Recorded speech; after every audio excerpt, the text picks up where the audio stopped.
morning, everyone. We're about 5 minutes away. About 5 minutes out, if you can find your seats. Real quick, just for those in your awareness, in case of emergencies, we have extras in the back. And if you need anything, we have people that are by the doors. You can ask them specifically. Unfortunately, in the bathroom and any. 5 minutes out.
Hello, everyone. Good morning. I'm Michael Cook, Chief of the Public Information Office at the U.S. Census Bureau. I'd like to thank you all, and thank you specifically faith leaders for joining us here at the beautiful National Cathedral for today's 2020 Census Interfaith Summit. As trusted voices in your communities, we are thrilled to have you with us today, supporting the 2020 census. I know that everyone is enthused, and we look forward to a very robust conversation. But before we begin, I'd like to introduce and welcome Reverend Canon L. Hamlin, Sr., who will lead us into prayer.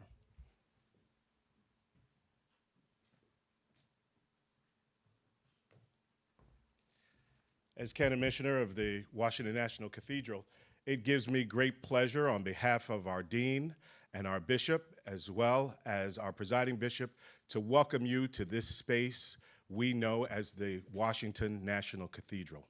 It is a joy to receive everyone on this occasion, that we might gather together as we value the opportunity to welcome, as well as convene, individuals, as well as groups, and our communities for needed purposes in times like these. So we say thank you for your presence, for those that are here and those that are connecting with us across the lines of communications. And so as I've been given this opportunity, not only to welcome you, won't you join me in a word of prayer? God, our Creator, we gather together in this place, thankful for this day, thankful for your presence with us, and thankful for your love towards us. As we consider this day, may our thoughts not simply center on ourselves, but on our neighbors, seen and unseen. Equip us and unite us as you seek to work through us. Thank you for giving us the strength to overcome the challenges that are before us. Thank you for the vision to see beyond the moments that may sometimes hold us. And we are grateful for the wisdom to work through the circumstances that sometimes confuse us, and the will to reach and press beyond the obstacles that divide us. We ask now that throughout this effort, that we will see the value in every life, every man, every woman, every boy, and every girl. And while we see their value, we will make clear that everyone is important.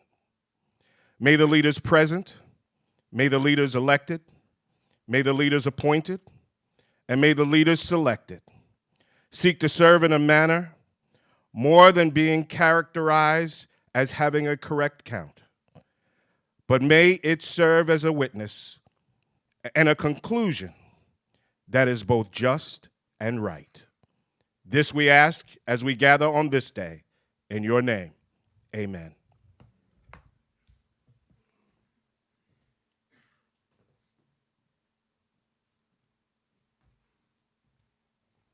Thank you, Reverend. Thank you very much. This is the most sophisticated decennial census the Census Bureau has ever conducted. We are proud of the work we have done behind the scenes for today's event, and we look forward to the panelists later this morning. We have invited faith leaders and members of faith community here today because we know the important role you each play in your communities. The diversity of the group that you'll see today shows the diversity in this country. And as we seek and as we look to every household to get a complete response for the 2020 census, we want every person to know that the 2020 census is here and that it's very important, and that's why they should respond. Now I'd like to welcome to the front our director, Dr. Stephen Dillingham, for a few remarks.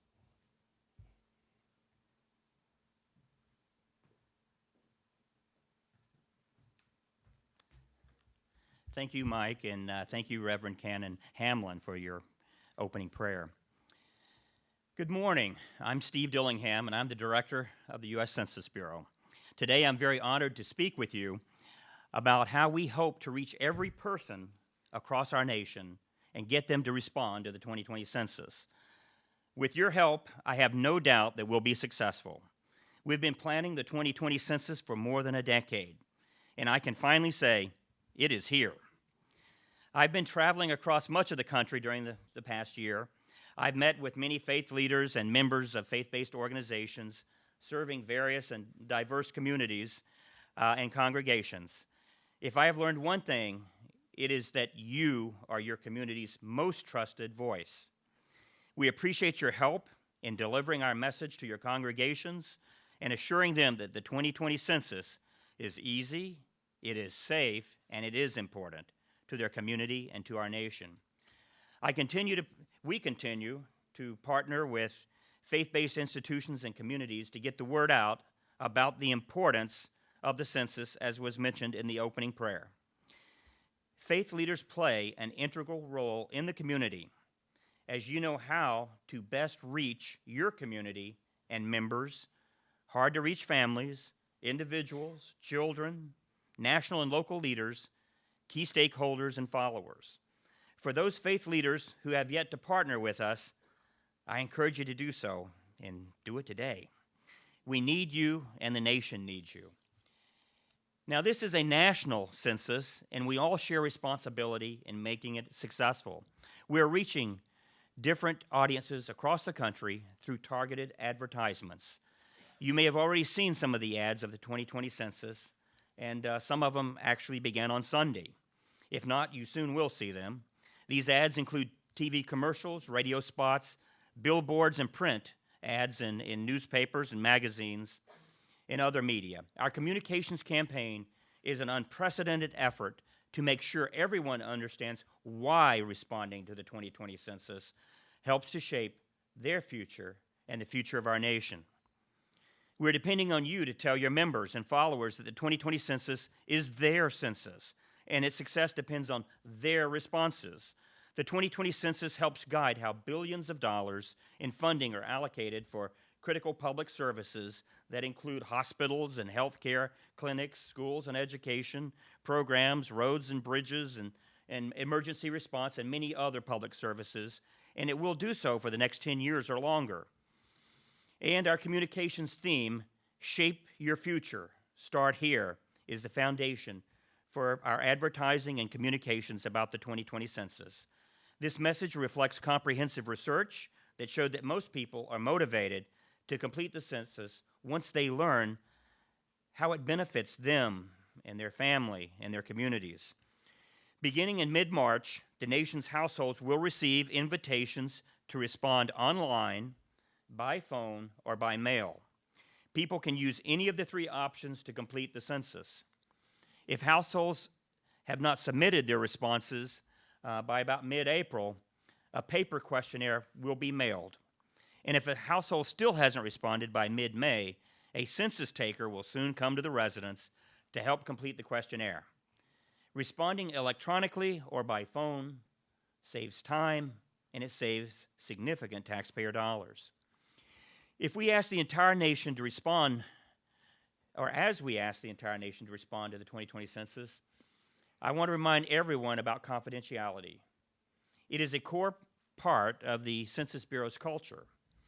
We require privacy safeguards across all our statistical programs and activities, including, of course, the 2020 census.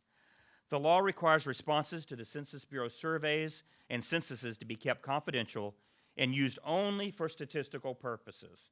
The data comes in and statistics go out, numbers. We will be clearly communicating our commitment to protecting confidentiality as part of our media campaign. We do not share confidential, personally identifiable information with any other agency, including law enforcement or anyone else. We have made many improvements and innovations over the past decade to prepare for the 2020 census and to ensure a complete and accurate count. One of the innovations is our mobile questionnaire assistance program, which is focused on improving self-response in low-response areas. Census staff will work with community organizations and leaders, such as yourselves, and go directly into neighborhoods and attend events, participate in gatherings, go to grocery stores, shopping malls, high-traffic areas, and yes, places of worship. with census-issued mobile devices. Our staff will be able to help people fill out the census forms then and there. Reaching all areas of our nation to achieve a complete and accurate count is our highest priority for the 2020 census. But a complete and accurate count depends on reaching areas, some with historically low response rates. Census Bureau employees and partners are employing new technologies and working harder and smarter than ever before to meet needs in hard-to-count areas. We are working closely with more than 10,000 complete count committees and hundreds of thousands of partners to raise public awareness, inform communities about its importance, and encourage everyone to participate. But before we ask the entire nation to respond to the 2020 census, we need to build the team that's going to help us count every person. So we're actively recruiting people from all over the country to apply for our temporary positions. And I was informed a few minutes ago that today we should hit the 2.4 million applicant mark, which is a very important number that we have working on, and we're going to keep going from there. The interest level is high. Thousands of applications are received every day, but we still want more, many more. One of the best ways you can help is by promoting these open jobs to your congregations. Not only is this great work, but it also provides an opportunity for your congregants and others to be a part of history. For a list of positions available, I have to say this: those interested can visit 2020census.gov/jobs. Now, before we start our moderated discussion, I want to show you a brief video of faith leaders amplifying the importance of completing the 2020 census. We are relying on your trusted voices in your communities and congregations. Thank you for helping others in this important, noble, and shared cause. Thank you. Every 10 years, a census is taken in the United States of the people and the populations who reside here, and we can help. The 2020 census is important because it's about more than just counting bodies. The census is important because the numbers that are tallied in that census impact every phase of American life. Faith leaders are trusted voices in the communities, so it's essential that they speak to their congregations and encourage them to be counted in part of this 2020 census. It's essential because we also serve many of those people that benefit from the federal funds that will come from the data collected from the census. It affects their children's schooling. It affects social service agencies and programs within their community. It affects libraries getting funding. It affects really all of our lives, and if we can't have our trusted sources like our faith communities, like our houses of worship, they have to be the ones preaching this message. I think it's important for faith communities to be involved because in many ways, one of the voices of faith leaders and the faith community as a whole is really trying to connect the past to the present to the future. Community events are really helpful for helping faith leaders understand and start to have the language to be able to express why the census is important with a spiritual lens. It helps get faith leaders involved and activated. We have a faith leader pledge, so we're asking faith leaders to first get educated about the census, know what's involved, know the key details, the timing, making sure and working towards your congregation being counted. So in a very practical way, faith leaders can preach on the census, right? They can include census facts in their sermons. They can talk about the census in their announcements, put an insert from the Census Bureau in their weekly bulletins.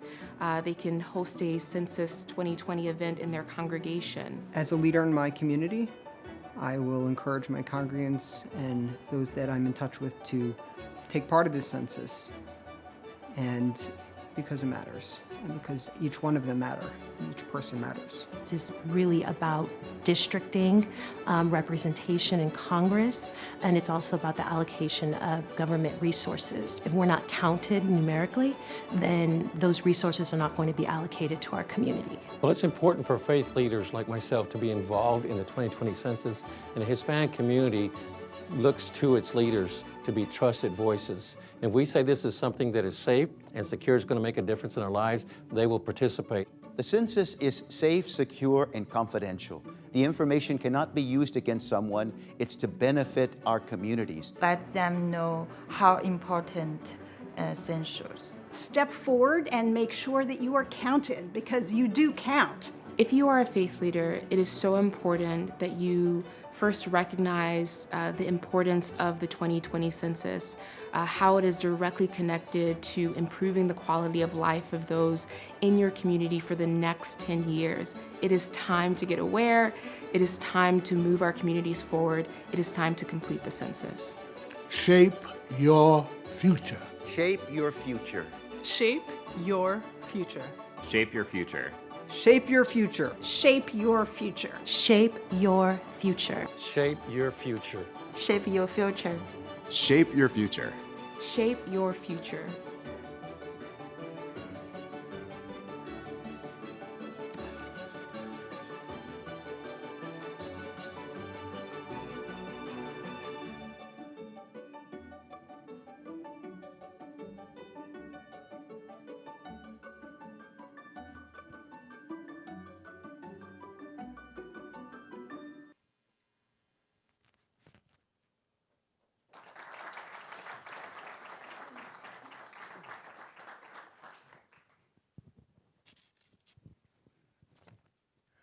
As you can see, this is the moment. The 2020 census is here. Now, we have a lot of partners that have joined us far and near today, and we'd like to acknowledge you. So I'd like to ask for the partners to please stand.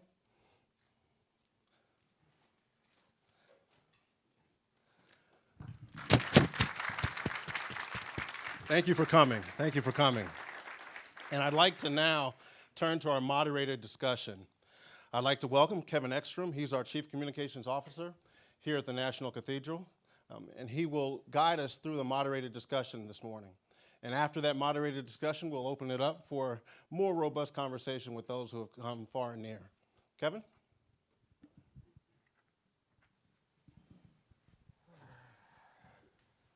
Morning, everyone.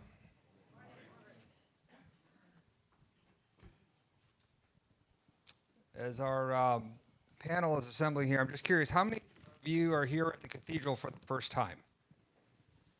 Okay. So the reason why I ask is because here at the cathedral, we believe very strongly that this is a house of prayer for all people. All people are welcomed. And it's part of the reason why we're so excited to be partners on the census, because we believe here at the cathedral that every person is a beloved child of God. And every person matters, and every person should be counted, and every person should be seen and heard.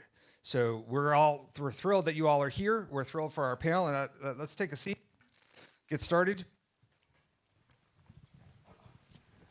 So the good thing here is we have some really amazing experts joining us today. The downside is that if I just told you everything you need to know about them in their bios, that's all we would talk about, because these are some pretty accomplished folks. So what we're going to do is I'm just going to give you kind of a brief sketch of each of our guests today and what they have to contribute here. And then I won't go over their entire bios, but we'll give you a sense of who they are and what they bring to the conversation. And then maybe some more of that we'll suss out in the conversation as we go along. I'm going to start all the way to the far end here with Bishop Reginald Jackson. And he is a bishop in the AME Church, the Bishop of Georgia, correct? Oversees 500 churches in Georgia and was a pastor in New Jersey for 31 years before he became a bishop in 2012. Welcome, Bishop. Next, we have Rabbi Menachem Creditor, who comes to us from Brooklyn, is that correct? New York City, okay. Okay. And scholar in residence at the UJA Federation in New York. He's an author and a speaker and has written several books and was named by Newsweek as one of the nation's 50 most influential rabbis. So welcome. And somebody that we here at the cathedral know really well, Huranessa Faryad from Adams Center, which is, if you're not familiar, it's the All Dulles Area Muslim Society out near Dulles Airport. One of the nation's largest mosques, I think it's fair to say. She is their head of outreach and PR and interfaith initiatives at Adams. We know her here at the cathedral as the director of the Adams Beat Choir, And those kids who are super talented have been here at the cathedral for several occasions. So we're always glad to have you back, and welcome back. Next, in the center here, Vic Shu Kumar Gong from Nebraska, representing the middle of the country, arrived in the United States in 2009 as a refugee from Bhutan, and now owns a real estate company in Nebraska, and is the spiritual master and spokesman for the Buddhist Society of Nebraska, and has worked on the census in the past, correct? Okay. Next, Sister Judith Ann Kiram from Ohio, is that correct? Okay. Members of the Sisters of Charity of St. Augustine, and has, since 2013, been her group's leader, but important to this discussion, she was the president and CEO of the Sisters of Charity Health System, which is a massive, I think fair to say, hospital and healthcare network, and was also the board chair of the Catholic Health Association of the United States. So if you have a question about Catholic hospitals, Sister Judith Ann is your woman. And finally, Reverend Gabriel Cigarro, who is the president of the National Latino Evangelical Coalition, comes to us from Orlando, is that correct? And has been deeply involved and a well-known voice within the Hispanic community, particularly the Hispanic evangelical community. So I'm gonna start off, we're gonna do a lightning round real quick. First question, tell us one thing that your community is doing to boost activity in the census. No repeats. Bishop Jackson, let's go with you first. Well, we made all of our churches in Georgia complete count centers, so we expect for them to get everybody in their congregations and communities counted. And tell us what a count center is. Every local church is responsible to see that every member of the congregation is counted, every member of the congregation's family, and every congregation community where they are. So it not only involves those in the church, they've got to go do some door knocking, they've got to make sure everybody is in fact counted, and I'm going to hold them accountable. You heard that here, okay. All right, Rabbi. There's no repeating that. Yeah. The UJ Federation community all around New York, which also has reached to the Jewish community beyond, has made available an incredible toolkit for faith leaders around as part of the 2020 Count Coalition, both citywide, statewide, and federally. And so we're committed to working in interfaith partnership in hard-to-count areas of our community to make the technology available, to make confidence available, and to renew trust in the process. Okay, excellent. So I think it's totally unfair that we can't repeat, but I'll just piggyback off of what the bishop said. Bringing my choir into light and making sure that children are counted. I talk a lot about with my kids and making sure that they're talking to their parents and making sure that when the census paperwork does come, or if they're doing it online, that they are counting all the children in their household. Even if the child is 1 day old, it is important because it is about, it's a big chunk of children that are being left out, being counted, and the resources that they would get in their community for their children is being limited because they're not counting them. Day before yesterday, we had a community meeting in Nebraska. So there I have declared every Saturday is Census Day, effective March 28th, because March 28th is Saturday. So every Saturday, effective 20th of March is Census Day. And this is how we are planning to mark this day, Faith Community Census Weekend of Action. Thank you. It's unfair being second to last, but members of our health systems in Catholic healthcare have done a tremendous amount. We have significant resources on the website of the Catholic Health Association that we have all used. Our health system serves many undercounted areas in Cleveland and Northeast Ohio. We have gone out to and provided resources through our ministries in those areas. We've gone to college campuses and encouraged college students to be counted, and that's something that's very important. So we at the National Latino Evangelical Coalition have done things in several ways. We do PSAs, or public service announcements, that are both in English y en español para la gente que entiende español, in Spanish for people who understand Spanish. We have trained the trainers at 3,000 of our churches across the country, and so we do that both in English and in Spanish. And we have partnerships with both NALEO and Faith in Public Life for our Cuéntanos campaign, which is Be Counted campaign across our 3,000 churches, radio stations, and TV programs. Okay, so everyone take note. We're done. I mean, everyone can go home, right? Okay. Ernest, I want to start with you. There is actually a centuries-old tradition within Islam related to the census, and I'm wondering if you could tell us about that. Sure. So when we look back in history, during our Prophet Muhammad sallallahu alaihi wasallam's time, peace be upon him, we see that there was a census that was started. And then what Umar ibn Khattab, who was the second caliph or khalif, took that census initiative and actually expanded it to the people that were living in that area. So for instance, there was tallying and surveying of the roads, the bridges, the infrastructure, the school system, payroll for teachers, all these things came into light. So what he ended up doing was taking money from the state treasury and allocating it to those different distinct groups of people or areas within his protection and his state, and giving them the allocated funding that they would need in order to make life easier for them, depending on how many people lived in that area and what are the resources that they needed. So this concept of census is nothing new within the Islamic traditional faith, because it was done a long time ago, and then it was something that was passed on, and other leaders were using it in order to make sure that the needs of the community were being fulfilled through the state treasury, which is what the US Census does as well. So just out of curiosity, does that make it easier within the Muslim community to encourage participation because this is a tradition that you can draw on, or? Definitely makes it easier when you tell people. Okay. A lot of times they don't know them. They're like, oh, well, I didn't even know them. I'm like, yeah, well, now you know you have to do it.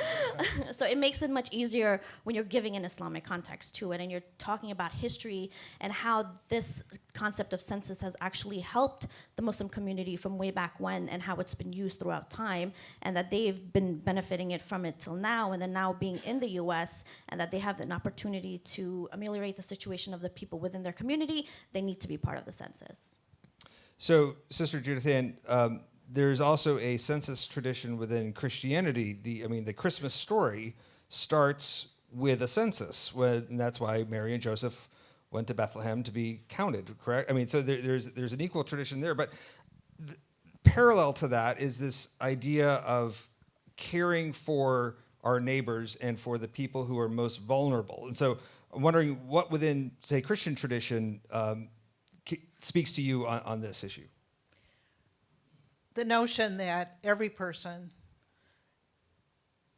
has utmost dignity and respect is really so, and I'm sure it's not just Christianity, I believe it's in almost every faith tradition.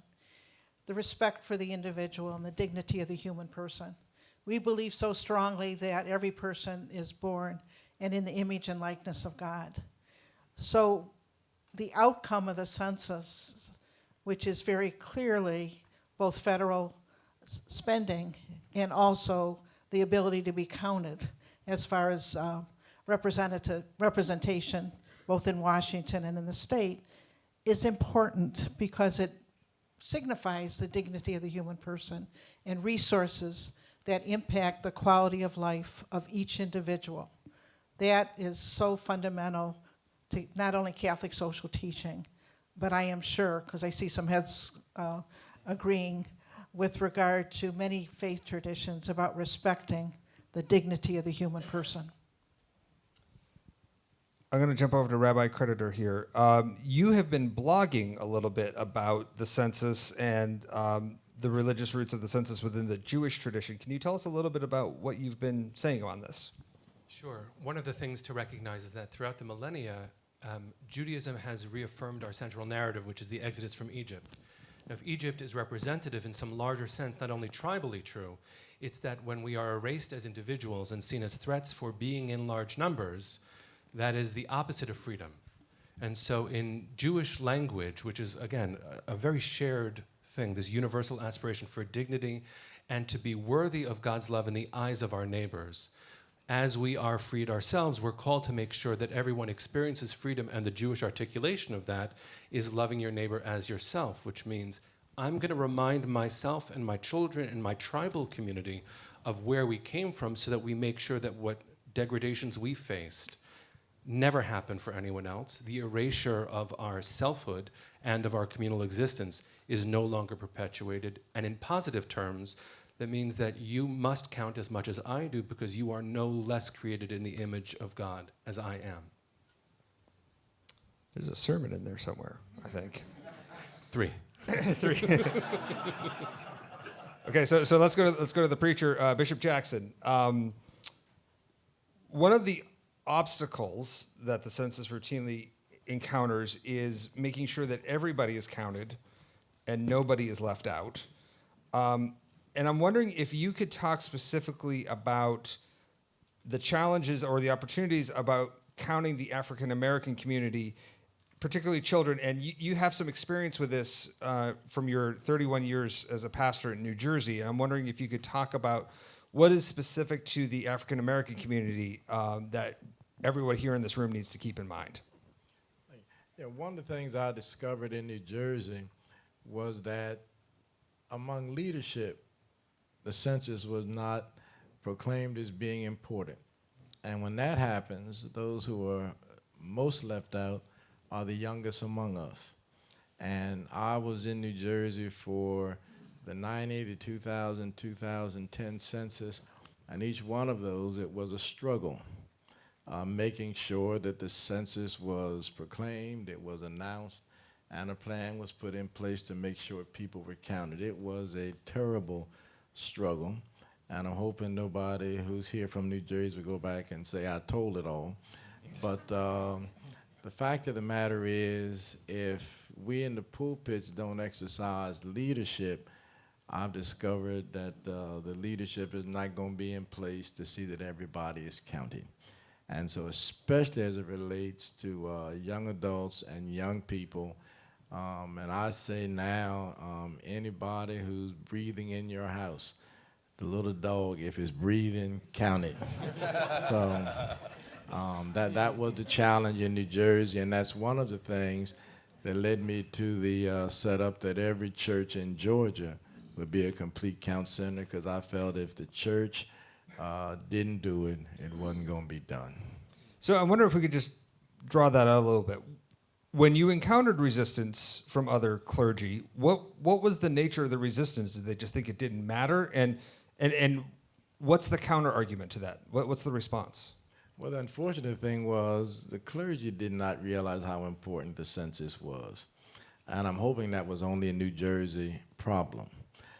But the fact of the matter is, I discovered, having come from Delaware to New Jersey, that in New Jersey, the leadership, whether it was in government, whether it was in church, the census, it was not highlighted. And so part of the major challenges among clergy is educating them, or educating us, on the importance of the census. And so one of the things we've done now in Georgia, and I know they're tired of me, but every meeting we have, the census is on the agenda. Okay. Vic Shu, you actually worked on the 2010 census as an interpreter. Was that in Nebraska as well? Yes, sir. Okay. So can you talk about some of the challenges that you found and maybe the opportunities that can present themselves when somebody who looks like you or talks like you or speaks your language is on the other side of the door? Like, what's the importance of translation and native languages? Actually, census 2010 census was not easy for any interpreters that worked, because refugees from Bhutan were the newest immigrants, I believe, in 2010 census. So people, our families, when they first came to America, resettlement agencies, they advised them not to share their personal information to anyone. So our families, every door I went, with the census staff to interpret, they were not wanting to share their information. And I had to tell them, I had to tell them, assure them that the information provided to U.S. Department of Census Bureau is safe, secure, and very confidential. I did have to tell them that this is for the welfare of our families, our faith communities, and also the neighbors. And this is going to address the poverty, hunger, homeless, things like that. So when I explained all this to the families, then they agreed to provide the information. So it was not easy interpreting in 2010 census, but I hope this time is going to be a lot easier because our people understood that sharing information to some authentic authorities is good. Thank you. Reverend Cigarro, one of the particular challenges with the Hispanic community is the large number of migrant or seasonal workers. And I'm wondering, how are you or other organizations addressing that? And are there any other specific challenges within the Hispanic community or ways to overcome them that you would want to share with the folks here? So let me answer the second question first, which is part of the specific challenges in Latino, Latina, Hispanic communities are myths about the census. Some people think it's just citizens that are counted. And so we need trusted brokers, faith leaders, other community leaders that say, no, the census is everyone is counted. And so one of the hurdles is breaking the myths or giving right information. The second hurdle is for recent arrivals, that they're not aware that the census is happening. So one of the strategies, or best practices, if you will, is tap into already existing community networks. The church is existing, the synagogue, the mosque, the faith community. But there are also, for example, we have a migrant community in Florida, where I'm from, that we have a faith community that does ESL, English as a second language, that has citizenship classes, that has helping tutoring. That already exists. They already trust us. So use those already existing networks as an information network to let them know the census is safe, it's confidential, and that it will benefit everyone who's in. It's a population count. And so two things. Tap into existing networks and give as much information to dispel myths that can cause fear or trepidation in those communities. The last thing I think is that you need linguistically capable and culturally capable persons who are serving those communities, who understand both the language and the culture and maybe the historic fears that some of these communities have. So those three things I think have been helpful in the Latino community writ large and the Latino evangelical community in particular. So perfect segue to where I wanted to go next, which is actually back to you, Hernessa.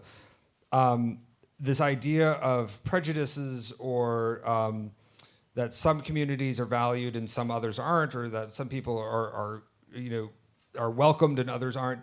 And I mean, let's be clear. Within the American Muslim community, there is a sense that maybe not everybody wants them here, and that there is a hostility towards the Muslim community. Now, whether that's right or wrong, it's sort of there, right? So I'm wondering, how do you address that obstacle? That yes, you are wanted here, you need to be counted, and that more specifically, this data is not going to be used against you. Absolutely, and I think just being on the stage speaks volume in and of itself. But I think it's important to reach out to our community members. At Adams, we serve about 25,000 Muslims in the Northern Virginia area, most of whom do feel like that. They feel marginalized, and even though we're only 1% of the US population, there is a growing concern about where this information is going, how it's going to be used. And then on the other side is the lack of knowledge and knowing what the benefits are. So some of the things that we've been doing at Adams is actually having US Census employees come to our Friday prayers, and that's our holy day. At our headquarters, we have 3 Friday prayers. Each one serves about 800 people. Then we have 3 Friday prayers in our 4 branches, and then we have 7 satellites. Each of those have 3 Friday prayers. 2 of those are in Jewish synagogues, and 1 is in a church here in D.C. So we're giving out information to our community members from the U.S. Census itself, so people can come and ask questions, and we make announcements letting them know that they're here. Please come and get to know what the census is about and how it's actually going to benefit your community. We've also had Fairfax 2020 census come to Adams and to recruit people from the Muslim community, because I think it's important for people who are going to be knocking on doors to be familiar faces and those who people can trust. So I think we've partnered up and we've actually given the census 100 of the recruiters, so yay for employment.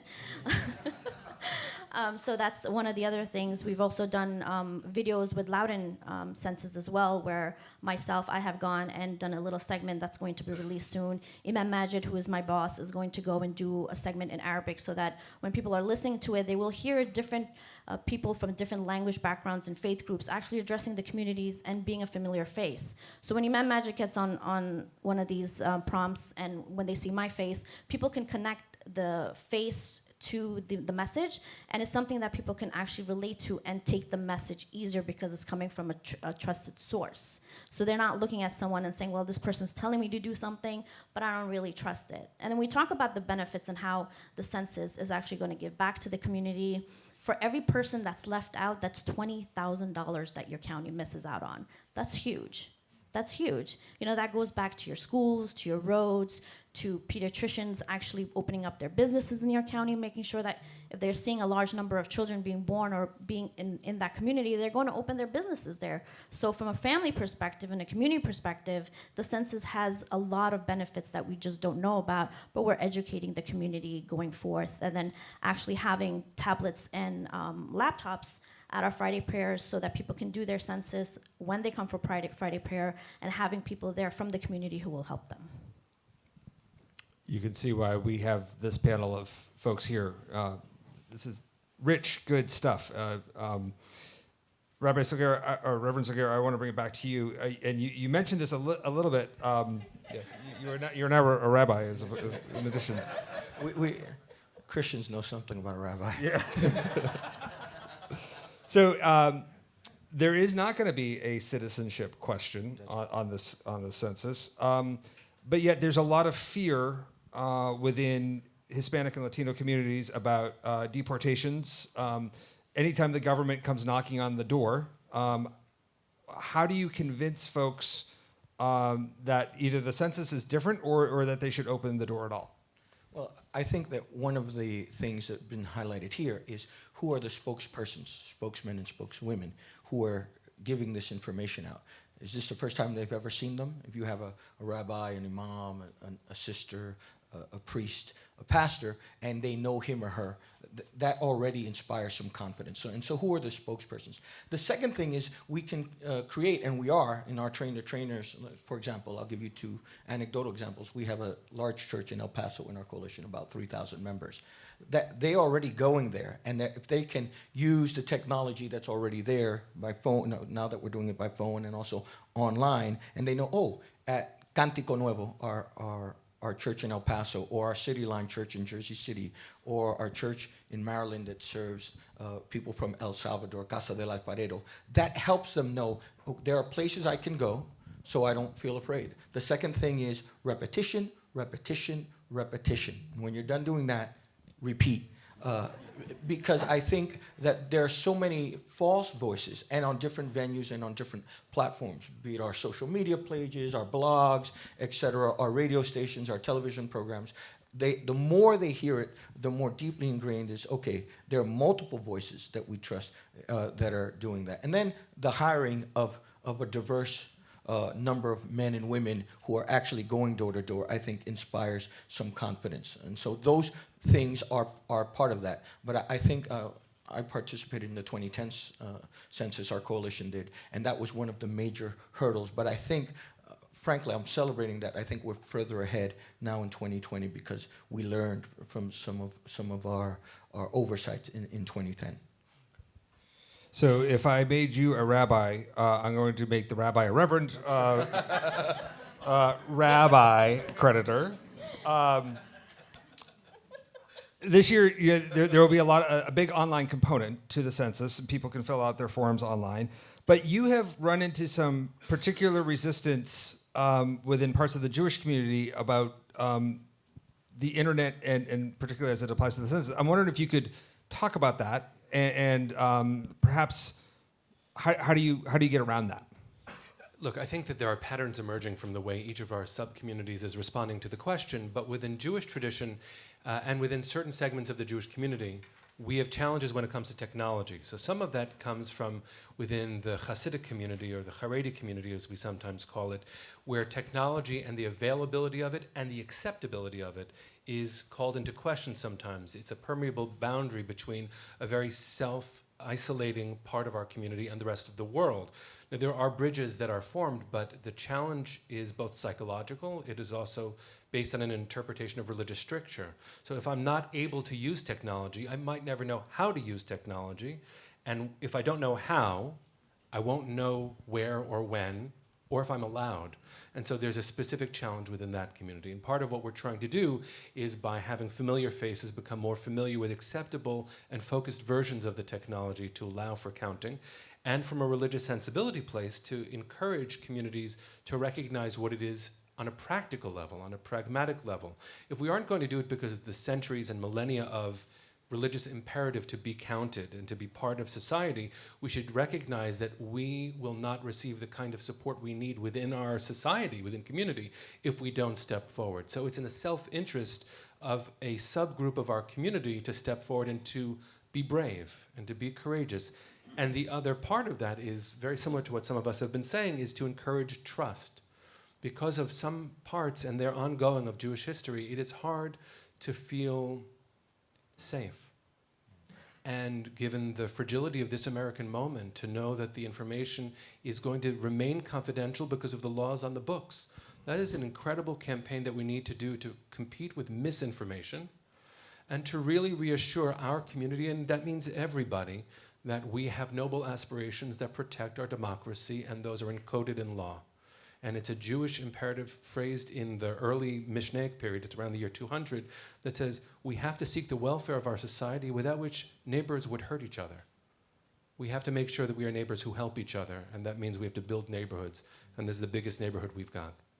All right.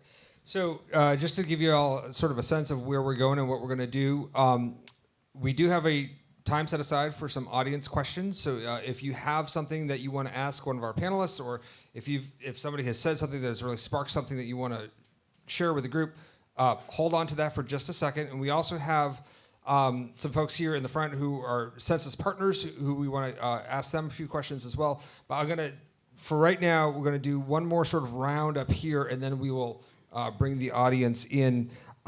Sister Judith Ann, the census and the census data has a real life, real world impact on healthcare. And so can you talk to us about the importance of census data in programs like Medicaid, and then specifically what some of your hospitals are doing to spread the word? There are approximately 611 Catholic hospitals that belong to the Catholic Health Association, and about 1,400 nursing homes. Most of these, 70%, over 70%, are located in urban areas. And what that means is that most of us have a significant percentage of Medicaid patients or residents in nursing homes. Significant impact on people and their access to health care. And significant impact on the organization as we continue to care for that significant impact of people who otherwise would not have access to health care, which is a significant part of our mission. So having people be counted has a direct impact on the formula that's used for Medicaid funding. And from both a federal standpoint, federal funds going to the state who administers Medicaid, and from the state perspective, in having dollars, matching dollars, or whatever the state relationship, whether they have said yes to Medicaid expansion. So there's a very direct relationship between our ability to encourage, and we do that in every aspect of our patient care, and every office that we have of our doctors or services, we encourage information regarding the census so that people are counted and the direct impact is there. Another piece is that healthcare is changing. I don't have to tell everyone in this room. Healthcare is changing dramatically. And we as healthcare providers are using a different definition of health today. It's not just treatment of the acute care episode. It's also being responsible for social determinants of health. And what I mean by that is there are food pharmacies throughout the United States that a doctor can, in addition to providing medical care, prescription drugs, et cetera, also prescribe food for persons who otherwise would not have access, and how critical that is to the health of the individual. We are responsible and feel responsibility for the quality of life of the patients that come to us. It's called population health. And what helps and gives support to our patients and our residents, in addition to acute care or direct taking care, episodic care, taking care of an illness, we know all the social pieces that are also impacting quality of life. And then you move back to, that means we want our patients, our residents, to be counted in the census, because education, food, all of those aspects are dependent on federal funding for those who are underserved. So that's very, very important for us, and that's why we're encouraging. We have, one of our hospitals has 70% of our patient population is located in the heart of a city in Ohio that one of the poorest areas in the city surrounds our hospital. So you can do that, you can do the conclusions of why is it important for us to be out in the neighborhood. And we have a initiative in that neighborhood that's run by our foundation called Promise Neighborhood that really collaborates with the people in the community. And that means collaborating at this point on the whole issue of census. And we need you to sign up because we want this community to have the best health that we can provide it. It all connects. It all connects. So I'm wondering if there's almost a theological question here. And this is for anybody. It's almost like this is the one opportunity where it's okay to be selfish. And by that I mean to stand up and say, yes, my needs or my hospital or my community matters. And yes, we are thinking about the whole thing here, but it's okay to kind of stand up for yourself and for your own interests in this. Does that feel about right? Well, I think it's if you see yourself as part of the larger community, what Dr. King called the beloved community. There's, if I may, Rabbi, tikkun olam, right? To seek the kind of wholeness of the world. In the prophet Jeremiah, Rabbi, with your permission, it says you must seek the welfare of the city in which you live, or the municipality or the plain, because in its welfare or in its health is also yours, wherever you are. And so it's interesting that in Christian texts, being that it's a theological question, we have a whole book about counting. It's called Numbers. It's also a Jewish text. I think that if we add the Numbers text with the New Testament Acts, doing something to make sure those numbers count, I think that's where you have the fusion, at least in the Christian, a Christian understanding, not the Christian understanding, a Christian understanding of that these numbers lead to acts. And I think a lot of people are unaware, I myself, and I wasn't aware of $675 billion of federal funding to SNAP, to CHIP, to hospitals, to schools, to under-resourced and underserved, be they First Nations or Native American tribes, be they urban centers, be they migrant farmers. And so there, if you see loving yourself as an extension of loving your neighbor as yourself, there is a degree of not so much selfishness, but an altruism in being counted. It's almost counterintuitive in that regard. I've also tried to emphasize not just so much the individual, but the fact that we need to make sure our community counts.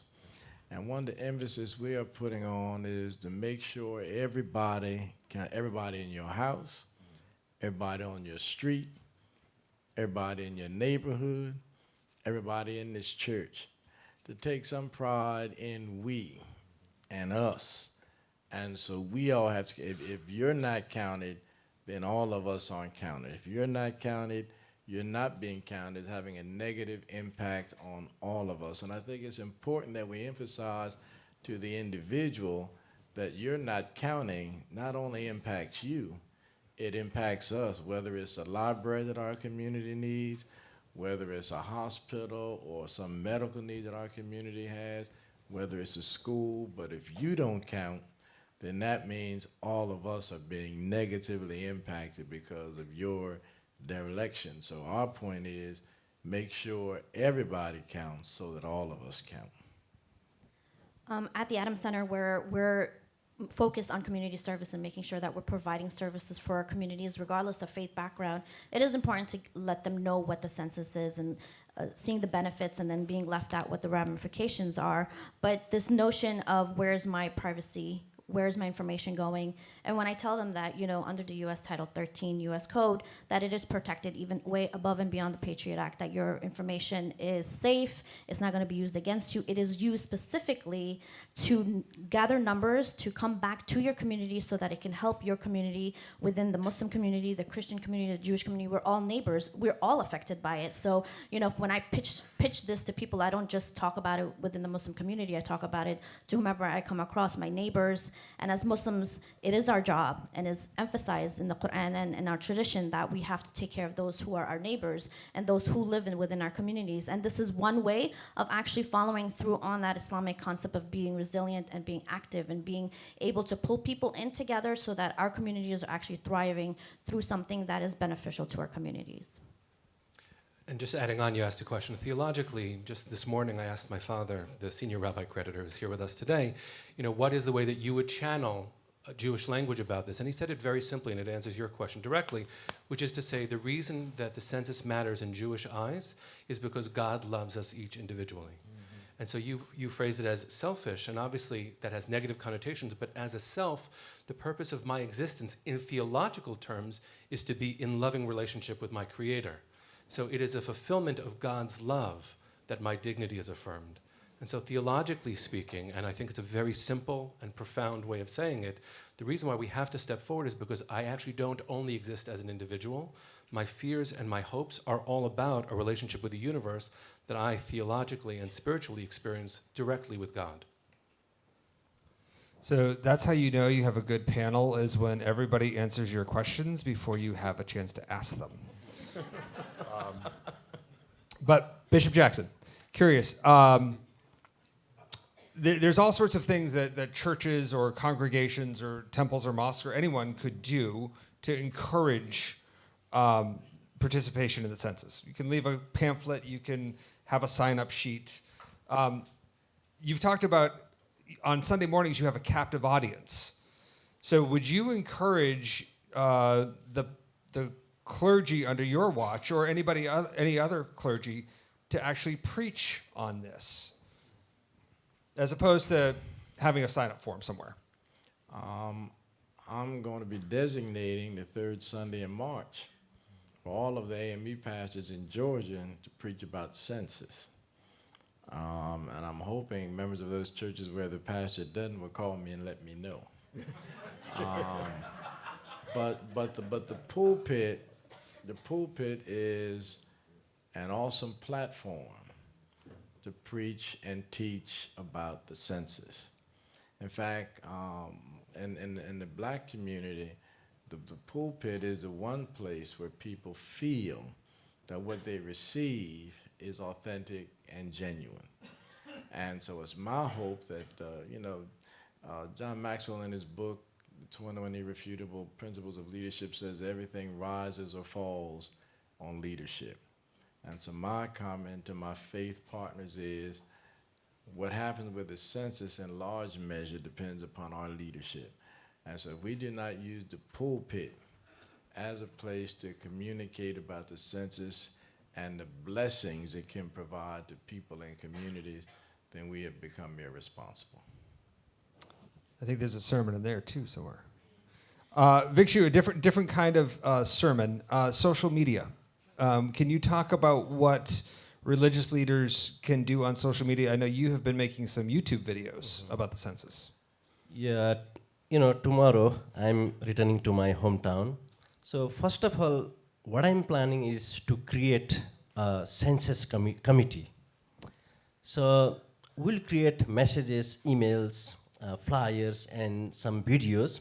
And we are planning to utilize all the social medias that we have been using, to spread the word of 2020 census. And, in addition to that, I want to let you know that we are also planning to provide a space with some computers, and we'll have some community volunteers who will be helping the immigrants with English language, limitations. So we'll be helping them to fill up the forms. And in addition to that, I am already scheduled for 3 national level events and several local events, including World Refugee Day celebration in June. So in all these events, I'm planning to,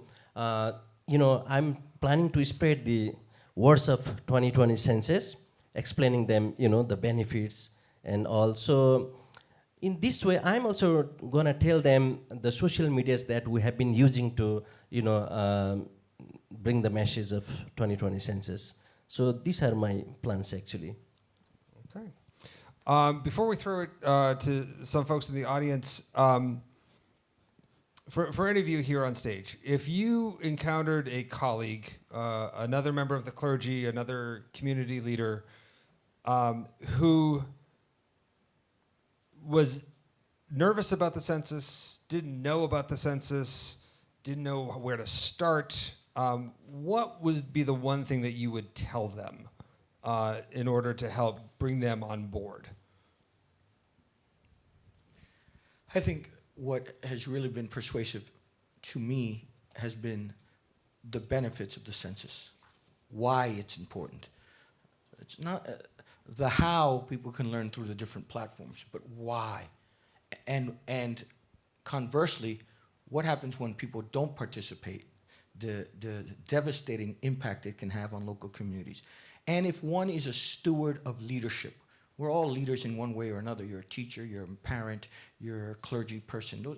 You steward your leadership in ways that are healthy for the community. And so what has been persuasive to us, whether it's social media, whether it's our Sunday campaign, whether it's our national and regional gatherings, is as part of your stewardship of leadership is what happens when, in Christian theology, it's called the sin of omission. Not just the sins of commission. What happens when you fail to be counted? And what does that mean for that hijo o hija que está en tu comunidad, el niño o la niña pequeña en tu comunidad, the young child in your community, the elderly sick person in your community, the neighbor? And so I think when you are able to proclaim the reality of not being counted and its deleterious effects on your neighbor, whoever he or she may be, I think that really is a question of the stewardship of your leadership. I think one thing that happens within our community in terms of knowing their rights and this fear of their information being collected and being used for some Muslim registry somewhere down the line. I've been doing the census since 1990. My family and I came here as refugees after the Soviet invasion of Afghanistan, and so I was designated the form filler in my family. Even though I was the youngest, I started school in kindergarten, and so my father was like, well, this is your job. And so I've been filling it out ever since, and I'm still here. So I think people need to, take a step back and actually do things the right way and understand that the information actually is beneficial. As my colleague, the rabbi, said, one of the other things to point out to people who might be hesitant is the negative impact as absolutely understood by all people of, let's say, a certain state, which is to say, because of a low turnout in one state, you might lose representatives that represent your entire state. And that's not to say that another state wouldn't act in the best interest of the nation, but if there is a unique voice to your state, you have less influence in the national dialogue by having fewer of your people, few of your residents be counted.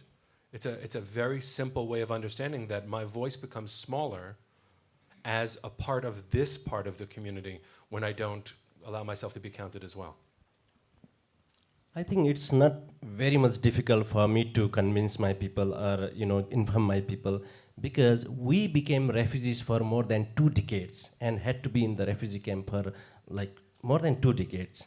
The reason behind is we were not included in the census in Bhutan.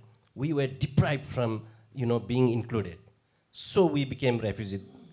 So I think if I remind this back story, they are gonna be very much alert and participate in census. That's not gonna happen in America, but still, if I remind them the story behind, so. I think it's the notion that I'm one person, and what is the population of the United States? So does it mean anything for me to really participate in the census? And I think you said it beautifully. The impact, even one person really participating in the census is incredibly important. Okay, so we have a couple other folks with us, and I just want to bring them up. We have a mic somewhere, I think. Okay, over here. First person is Prairie Rose Seminole from the Evangelical Lutheran Church in America. And you work with American Indian and Alaska Native Ministries. So I was wondering if you could talk a little bit about the importance of the census for the Native American community, and if there's any lessons learned or things that could benefit the other part of the group.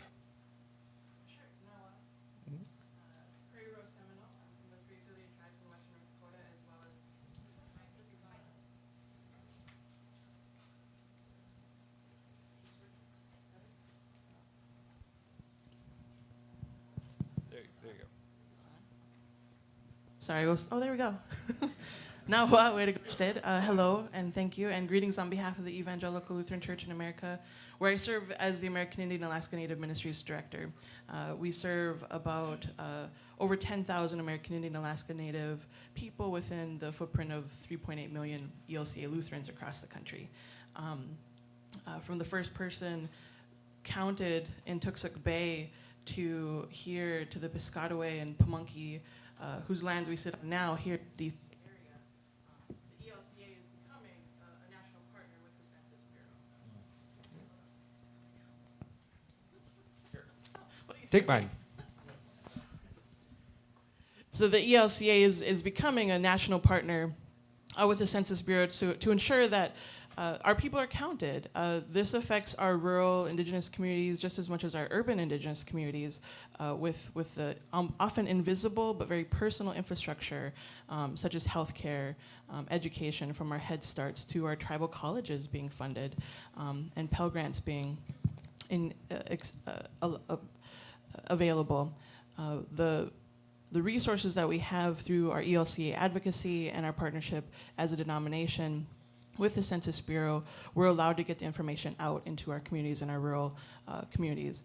The population I serve has historically been undercounted, underrepresented, often left out of the process, even forgotten about, right? And so the benefits in our communities far outweighs our absence with these numbers. So we're ensuring that our 3.8 million Lutherans are engaged, that are underserved, undocumented, are federally recognized, untreated people and persons are all counted, from the smallest child to our senior citizens. And I look forward to engaging with our communities to best serve them in how we do this, because many of our communities, especially within the Upper Peninsula of Alaska and a lot of our rural communities, haven't been engaged before. So this is something we're looking forward to.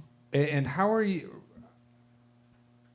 is it working with the people who haven't been counted before? How are you trying to convince them that they should be counted?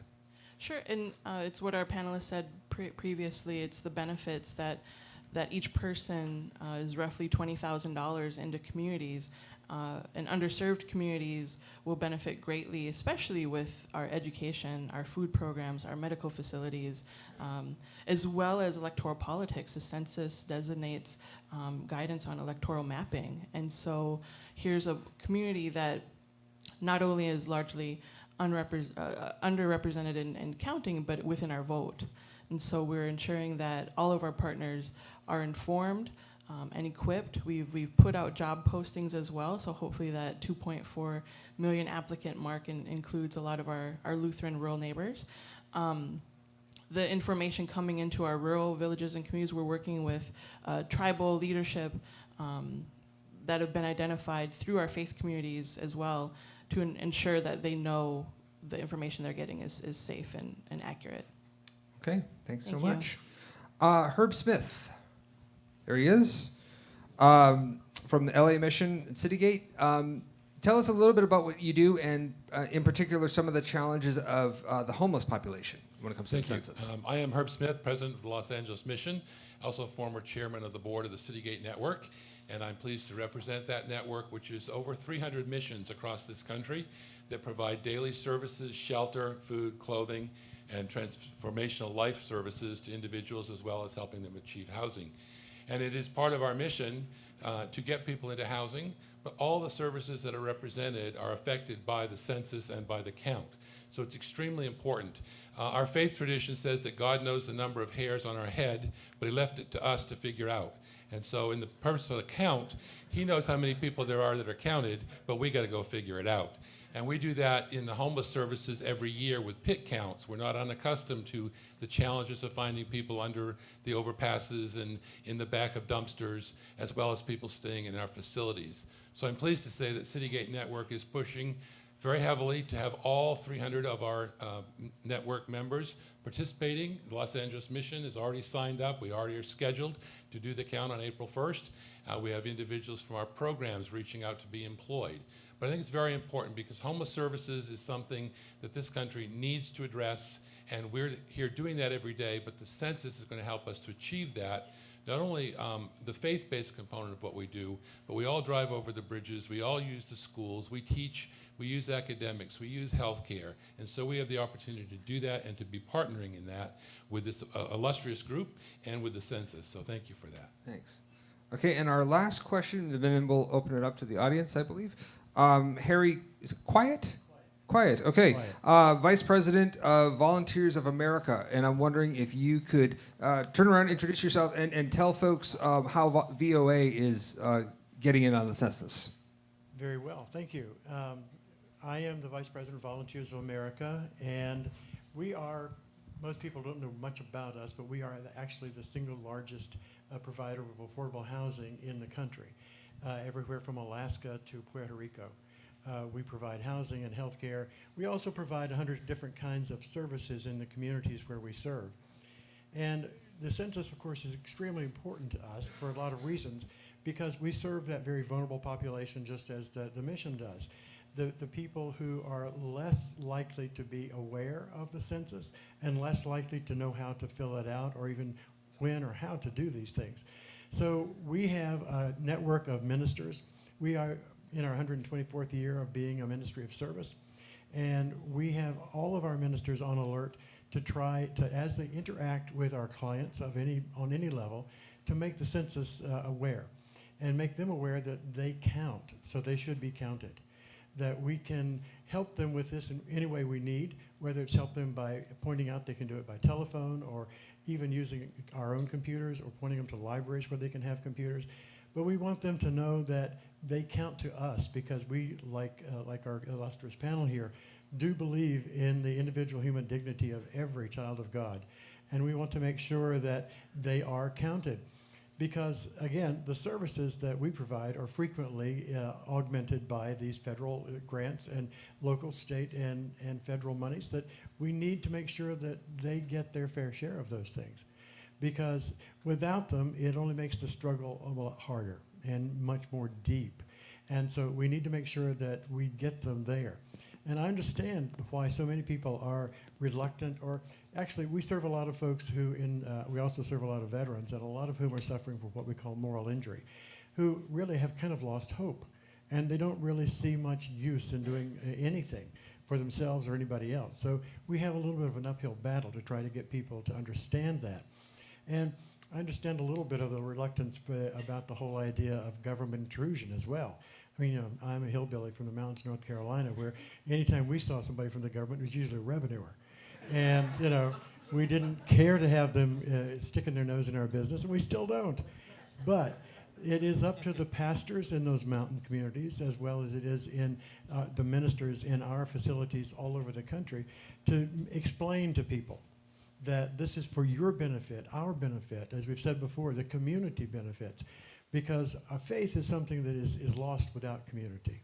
We have to be together in community in order to understand how it works.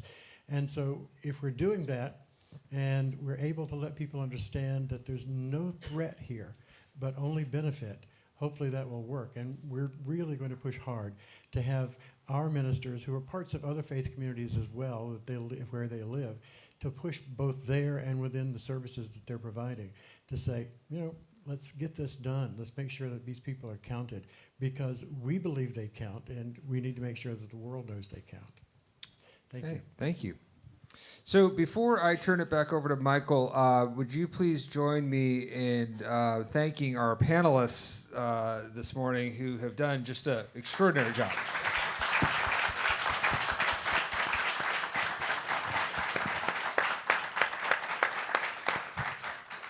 Thank you, Kevin, and thank you, panelists. Thank you, thank you. Like mentioned earlier, we have other partners that have come far and wide.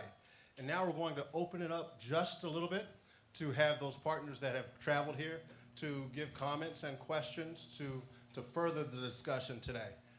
I will make a quick note. There's a couple of microphones that are going to be floating around the room. If you could, please hold up your hand, and the microphone will find you.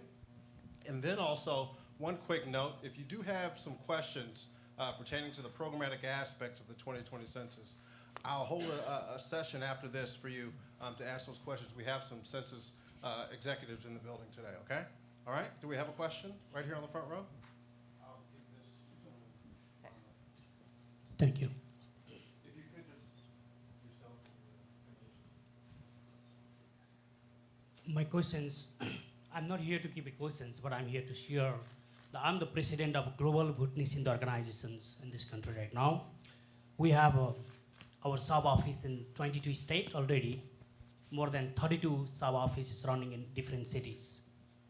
We have 11,000 membership right now in Hindu community in this country. We are serving the people who fled from the Bhutan, as I am a refugee from Bhutan, as a Vic Shu.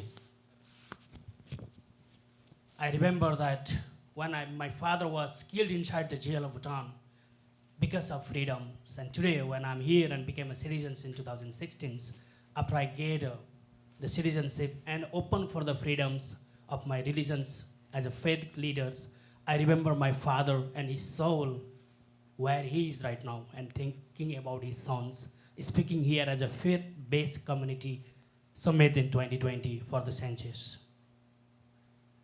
Definitely, we are here to make a good connections with the community leaders in different cities.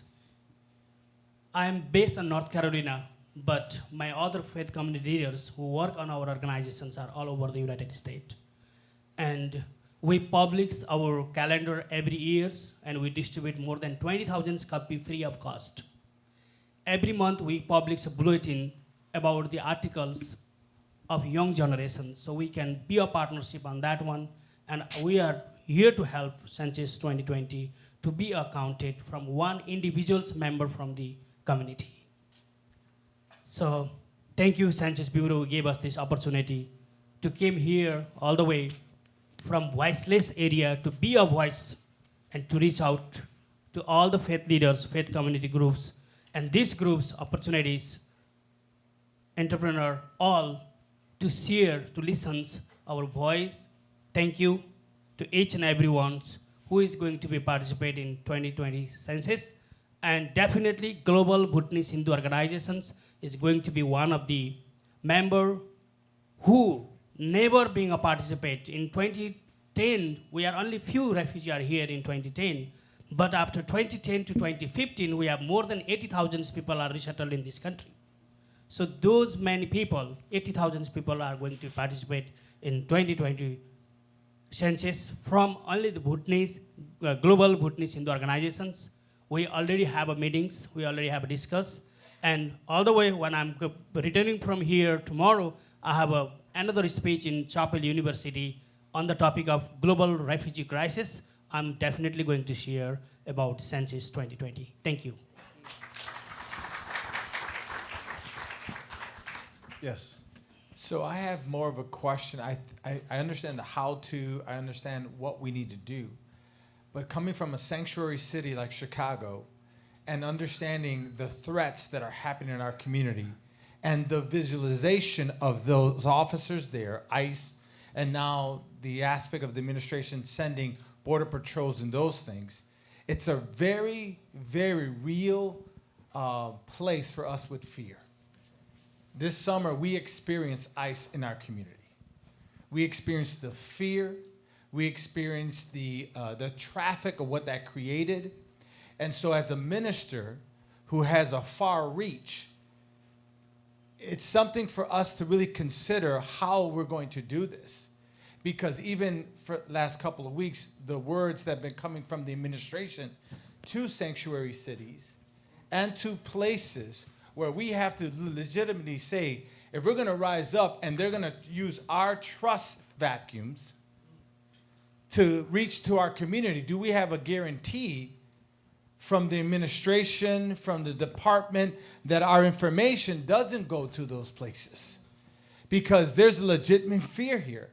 I understand that in the past it was the past, but now it's visual fear. There's some vocalization to it. There's some targeted to it. And especially coming from places like New York, Chicago, and areas where we have stood up and said, we are sanctuary cities and we will not allow you in, there's a threat towards us.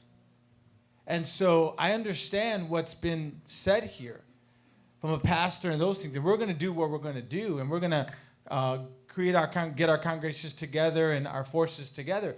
But the reality, there is a legit fear because it's at our door, and there's policing, and there's vehicles, and there's guns, and it's visually seen in our community.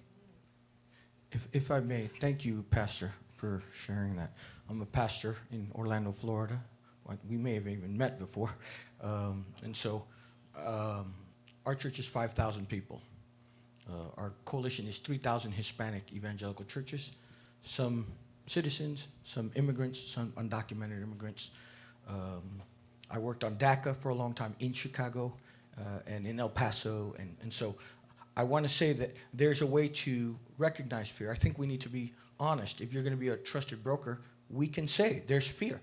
I don't think we need to obfuscate, obviate, or relegate to the margins something that is palpable, tangible, and we live it as pastors in that community. I think we have to acknowledge the fear, admit to the fear, and the root causes, as you clearly and succinctly highlighted. And then I think the question is, and then what? If there's fear, what are the antidotes to that fear? And there are many. Census is not the answer to all and be all. That's an answer to certain questions. And so I, as a pastor, I'll tell you what I do. I find safe places, sometimes called sacred spaces in some communities.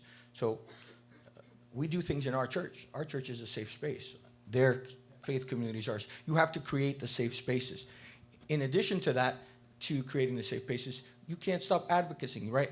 You do two things. You build a wall. You do multiple things at the same time that are not mutually exclusive. I do not think that it behooves us as faith leaders to dismiss fear, because then I think that we lose trust. I think we acknowledge it, and then we provide alternatives. People will opt in or opt out, but that we're being trusted power brokers, just as we've done in another a whole host of other issues. And so one last thing. I testified before the Senate Judiciary Committee about sanctuary cities and other things. And I know fear very close, firsthand, personally, for a whole host of reasons. But the opposite of fear in my tradition is faith. And so what are the faith alternatives? Will you dissipate all fear? No, but you're creating alternatives so people can opt in safe places. Does it answer every question? Probably not. But the hope is that you're doing as much to dissipate the fear and navigate the fear in circumspect and wise ways. Thank you for that, by the way, brother. And before our next comment, I just want to clarify to you that the Census Bureau operates under Title 13 of the U.S. Code. And it actually has been upheld in the Supreme Court, has been challenged, and as stated earlier, has held up against the Patriot Act. So I think that, and I know that from past experience, it's educating people to that and letting them know that the information that we collect is only collected for statistical purposes.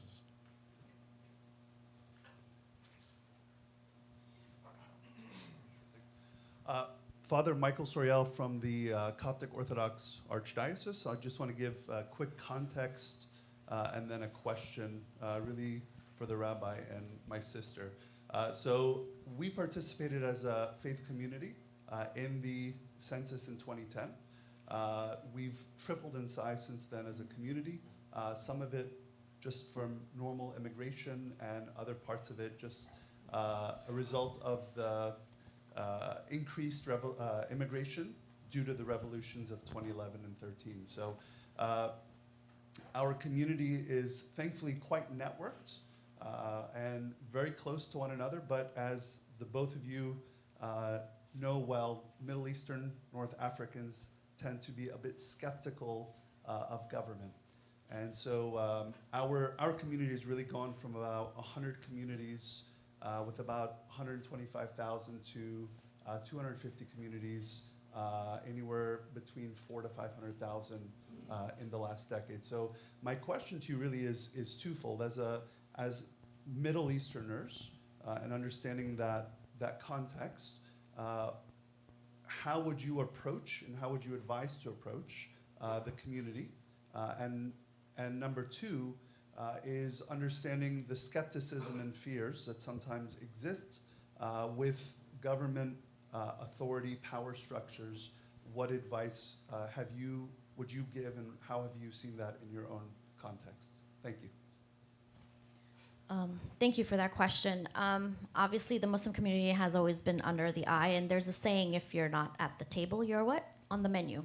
So we're kind of tired of being on the menu when we need to be the ones speaking our own narrative, and it's about time that the American Muslim stood up and actually took that reign and are the ones who are actually dictating who we are as a community and being part of the process with what is America as a whole. So when you're telling people that, okay, you're an American citizen, you belong in this country, you're part of the fabric, what does that mean? You need to be civically engaged. You need to be part of the process. Things work very differently here than did with majority of the Muslims who came from overseas. And the Arab Muslim population is only 13% of the global Muslim population. So they don't make up the majority of the Muslim population. We have Muslims from all different backgrounds at Adams. You name it, we probably have it. But what we do is we educate them. It's important for them to know. Obviously, this thing about the Muslim ban or Muslims being on a registry comes up all the time, and there is that fear. But we tell them about this Article 13, that you are protected by the U.S. government, so that they have a little bit more trust within the government when they see people like myself from Real Majid or other people advocating for these types of things that are beneficial to our community. If they're thinking that it's going to be used for something else, then we're not doing our job as faith leaders and community leaders and actually educating them with the process. And I think it's our job to be able to have that communication, have events at our places of worship and educating them, bringing people from the census so that they can talk to our constituents and ask these questions and have it answered, because unless those questions are being answered, you're going to have people who will not fill out the forms. I appreciate the framing of your response, and I'll just add just a drop, which is to say that the complexity of a Jewish identity, especially in America, is hard to capture in a Twitter-sized response. And so the differentiated identities of Jews, who include refugees from many Middle Eastern countries and North Africa and beyond, are coupled with those like my family who came from Russia and Romania and Poland and different areas of the world, where mistrust of government was based on real lived experiences of community. So even though the context is more complicated, the question is exactly right. And so I think the reinforcement of our aspirational response to a central question when it came to my family's own immigration into this country, which was, will this be different? And I think the American dream, while fragile and sometimes very, very strained, is one that gives us the response to say we have an equal responsibility as residents here. As citizens and non-citizens, our biblical traditions tell us that the responsibility of the government is to take care of all of us. One law for one land. And I think that from a wounded Jewish historical perspective, which you're asking me to share, I don't take for granted that America is different. I think civilizations have been very complicated historically, but this should be a different place. This should be a place where we're on the stage together with all of our tattered backstories, trying to weave together a tapestry that's going to withstand any test. And so I don't take it for granted. I don't know it for sure, but I think that's what faith is supposed to do, to give me a way of looking forward into a world when the floor beneath me feels a little bit unstable. Next question. I totally agree with everything everyone has said here. However, I don't see, like, I'm from North Philadelphia. My name is Adan Mayren. I'm a Presbyterian pastor. And North Philadelphia, Kensington is the second hungriest place in the country, according to the Bureau years ago. However, I don't see, like, what I see in faith traditions is institutions, denominations, this and that. But I don't. But what I see growing is like the non-denominational, like the young white conservative heterosexual pastor that, you know, the big mega churches are flocking to. I don't see that represented here. I don't see like LGBTQ, and what concerns me is that it's like we're working all within our own denominations, we're working all within our own structures and all this, but we are, like my brother mentioned here, we are a place where we're at a time where we are distrusting institutions. And I'm with you. I am totally backing up 20,000 people. I mean, $20,000 per person. Philadelphia, we lost many children at the last census that were not counted, especially Latino children. It ended up being like $63 million. Imagine what would that have done for schools and our infrastructure. So I don't see that. And then as faith leaders, I want to ask you personally, like, especially the Christians, how do you connect with the fact that, like, Jesus Christ was convicted, criminalized, punished, executed by a federal government, and then resurrected? Of course, that's what we believe in. But how do you connect theologically with the fact that we are working with an institution that a lot of times most times has stomped their foot on us? You understand what I'm asking? If I could, just in the response, because you asked a great question in terms of being represented. One of the decisions about having this gathering here at the cathedral was to address that particular concern, and that the cathedral being a house of prayer for all, and all coming in, and all being counted, that all would really mean something. Do we have a lot of work to do on that? I think we do. It's been addressed by our leaders in talking about leadership and all that would be coming up. But there are moments where perhaps we would not be able to put visually everybody on the platform. But in the attempts that we all make, I think our words as well as the visual representations, all of this has to be added together as well as being held here in the National Cathedral so that the message could be lifted. And we hope that everyone will take that away. And going from here is that while there could have been so many different places where this could have been held, it was an attempt to even say that everyone was included as we take that back. Hopefully that's helpful when you say about all communities being included. And so many who you even talked about in certain communities, let us not forget, They're in our congregations.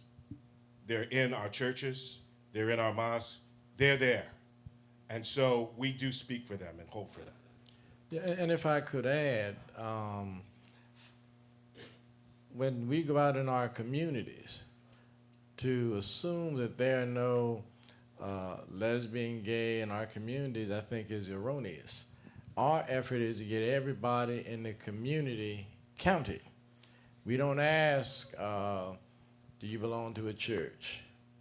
What is your sexual preference? No, our thing is get them counted whoever they are and wherever they are. I think you do highlight part of the conversation, which I think you echo rightfully, which is we need all hands on deck. Everybody needs to be counted. Faith community, academic communities, schools, hospitals. The list is long. We're talking about hundreds of millions of people. And so I think we in the faith community represent diverse groups. We have 5,000 people in my church. We have people who just came from Venezuela who have questions about the census. We have tens of thousands of Puerto Ricans who are coming after Hurricane Maria and still trying to deal with the realities of earthquakes. And we serve them. We have a homeless shelter. We have a drug rehab center. We have a feeding center. We don't ask people what faith they are to feed them, because there's no litmus test for charity, I don't think. And so we in those places, which helps me dovetail to another point which you spoke to earlier, which is every platform we have, however great or small, we should dovetail to talk about the census. So we have a soup kitchen. We feed 400 families a week. Some are Christians, some are not Christian, some are Jewish, some are Muslim, Haitian, LGBTQ, heterosexual, everything. We don't ask them, hey, what are you to get this food? But at that platform, you already have that trust, and you haven't been serving them a week, not just a census every decade. They see us every week for decades, and our church has been around for 45 years in the poorest district in Orlando, Florida. And so we have that standing relationship. And in terms of working with anything, as a Christian, we have this theology called fallenness. Everything is fallen. Everything is imperfect. But we don't want the perfect to be the enemy of the good. And our last Thank question. you so much. I'm Reverend Nelson B. Rivers III, Vice President of Religious Affairs for the National Action Network with Reverend Al Sharpton, longtime friend of Bishop Jackson. I've been talking to my brother here when we got at the beginning. One part of this question is for the Census Bureau, being a government agency. The other part is to take it back home on how you keep it real with the folk you represent. If you're black or Latino in America, you're not paranoid, you need to question your sanity. To be paranoid is a natural response to being black and brown in this country. It's exacerbated now because we talked a lot about what 13 says, what the policy says, but I'm from a community that realized the policy depends on who's enforcing it. And right now, we have a guy who's demonstrated that the law doesn't mean jack to him. And if you can influence how the Justice Department behaves, you got a hard time telling folk, trust the government or trust the lawyers. So part of the issue really has to be, and I learned this in sales, you need to learn to anticipate objections and address the objections in the response. But to diminish the fact that we really do have a different government than we had in 2010. We have a disdain for what was considered protocol and order. So as we deal with this, we really need to address the fact that folk are not paranoid unreasonably. They have real good reason not to trust what we're saying. Because communities now have a real fear that what was told to them in 2010 that what couldn't happen to you happened already. Already happened. So part of the challenge I have is the soothing reassurance will work for the audience that hears you and believes you. But there's another audience. And that audience must be talked to in the context of their everyday lived experience of living in the place where you're from and what you look like is often used to weaponize the community against you. I just want us to be honest that they are not just being unreasonable. In my community, North Charleston, South Carolina, Liberty Hill, a significant portion of the people who've come to my community are brown and Latino communities. And part of what I was just told, one reason they come to the black community, because they can feel safe here, because we have common cause. We don't trust the folk either. So part of that is when you talk about why this is important, services only matter if you trust the service provider and deliverer. So what else do they get from this? Does it increase the amount of protection? Does it increase the defense? Does it increase the number of police who look like them? Does it increase the amount of folk who are going to be sensitive and live out their faith as opposed to destroying the faith that you have? So part of my question is, from the Census Bureau first, how do you anticipate these objections and not dismiss them as unreasonable responses to a very real threat?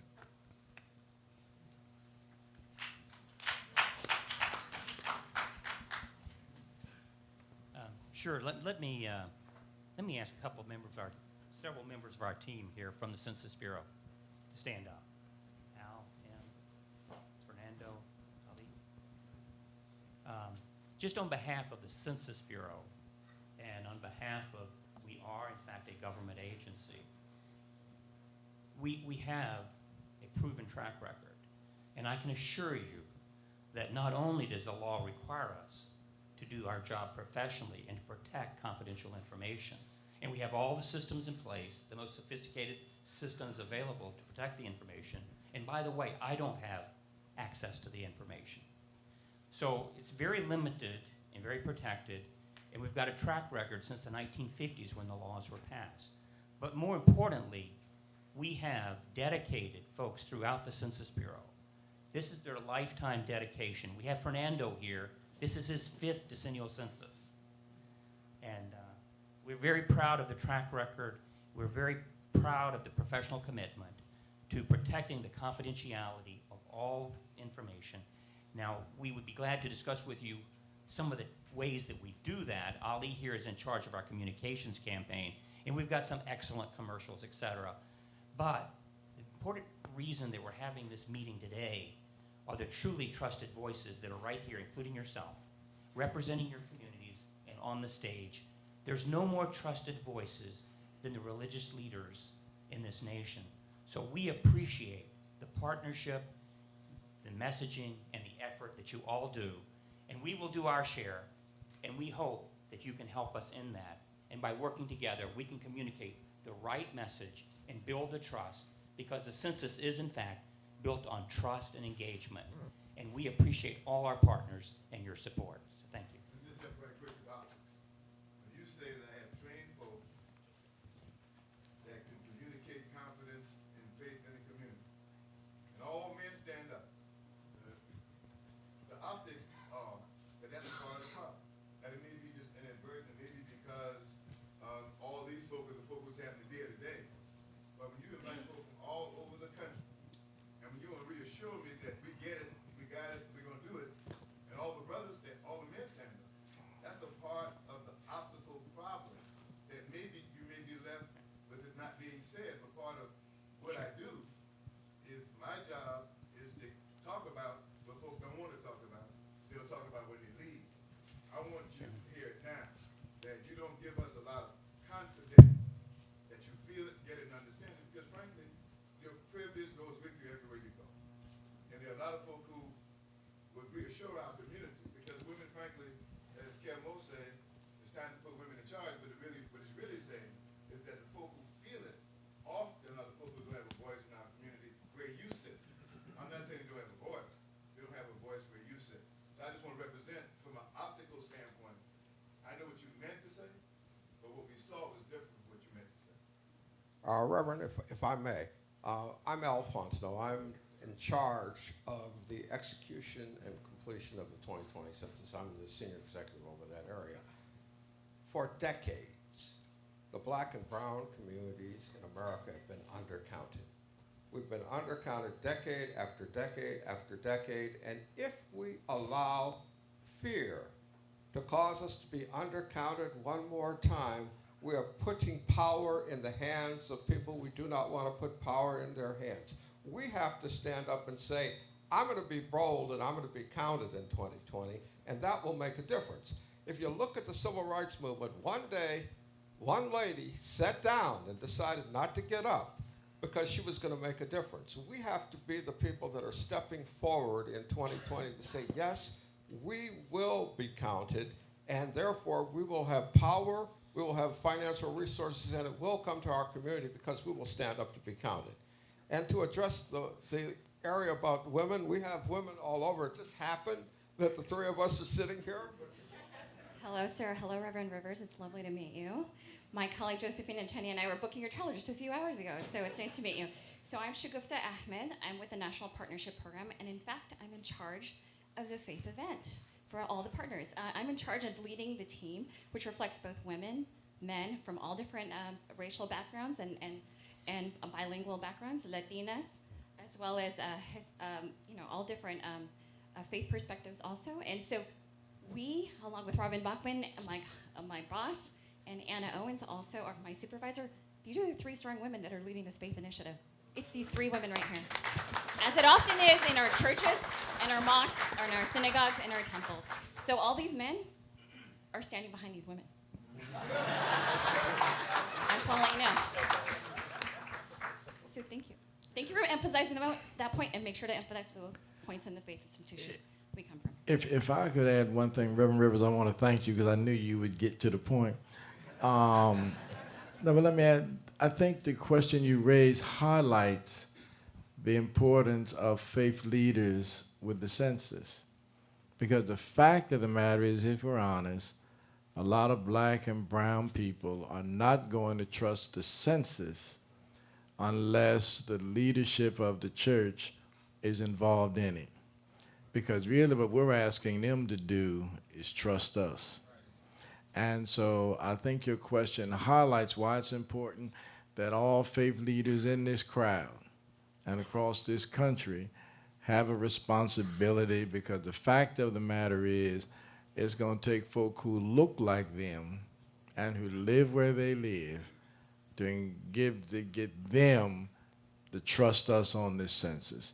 And really, with this current administration, the fact of the matter, like you say whatever it is you want to say, at least there's one person in this administration who thinks he's above the law. And so we are the ones that have to get people to trust us and believe that we can handle him. And I think, can I just add on to that? Even having faith leaders here up on stage, majority of the times you will not see an American Muslim female representing a mosque at all. So, kudos to the census and making sure that it's always Muslim men sitting up on stage and talking on behalf of us, and it's time to change that narrative and allow women to be the ones speaking for the community, because we are able to do that, and to be ones who are actually advocating within our community as well. It's important for other women to see us in leadership positions, in the ones that they trust, in the ones who are giving them the information and actually holding their hands through the process, because more likely than not, when the men do it, the women cannot relate to them. They're the ones who have taken the care of the children. They're the ones who are impacted more on a daily basis within their families. So when they see a woman up on stage like myself and my good friend here, it makes a big impact. So we need to have more of these types of discussion where women are more involved. And before we close out, we'll have a word from our regional director, Fernando Armstrong, who covers the Philadelphia Regional Office, which covers and encompasses Washington, D.C. So thanks for, I want first of all to thank everyone for being here. It's this being my 5th census, I can tell you it is the faith-based among many other partners who will really get the message out in a much more effective way than we can. I also encourage you to reach out to or participate and be engaged with our 248 offices throughout the country. There you see a lot of diversity. We are hiring these numbers that were quoted, we are hiring from the communities. The partnership program we have is from the community, and we have worked with a number of the people in this room. So I encourage everyone to be part of our awareness program and to be reaching out to us, and we will be reaching out to you, not just to recruit, but also to get the message out to the community by people that are from the community about the importance of the census, the fact that it's safe, the fact that it will bring many, many benefits to the community. Thanks for being here. I'd be remiss if I didn't point out to everyone the Faith Community's 2020 Census Action Guide. So you ask, what can I do? You can go to 2020census.gov and obtain this Faith Community's 2020 Census Action Guide and take part and do some good work in your community. I'd like to thank Kevin. I'd like to thank all of our panelists, those who have come far and near to today's 2020 Census Faith Summit. I'd like to thank you for coming, and thank you everyone.